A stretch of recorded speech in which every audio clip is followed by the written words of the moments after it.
Does that surprise you, Rita, that the Labor Party says, let's go on strike because we've been offered $3,000 by a Liberal government in New South Wales, but thanks very much when it's a Labor government in Victoria? Just incredible, isn't it? I'm sure it's just all a wild coincidence. You're just reading too much into it. You're so cynical. You're so jaded, Paul, really. I know. But this this is the union movement. They're an arm of Labor. They send a lot of money Labor's way, and they do a lot of campaigning for Labor.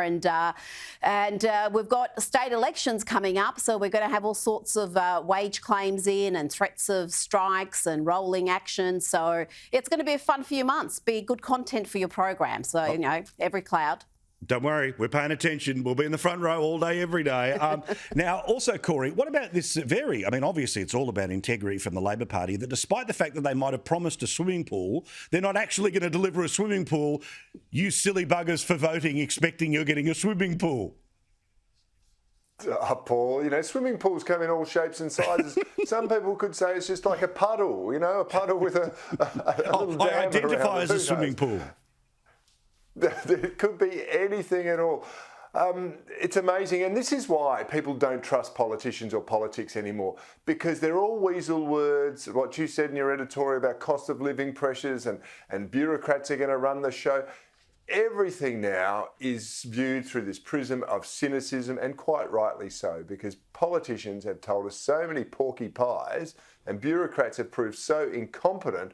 Why would anyone have confidence or faith in what they tell us during an election campaign? Remember, Rita, what they did to John Howard about core and non-core promises? Well, now apparently there's core and non-core spending promises when it comes to infrastructure. Now, again, 3/4 of these will get through, maybe 10% might get knocked back. But still, the whole idea that, hi, I'm your local Labor candidate, I promise if you vote for us, you get a swimming pool.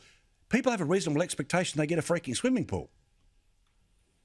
Well, there's that. There's the promise at election. But to me, it's a far more important issue than that. And you talked about it in your editorial, is that we vote for politicians, and if they don't deliver, we have the option to vote them out. And we don't want this ruling bureaucracy, which is beyond the voter, who can do as they please.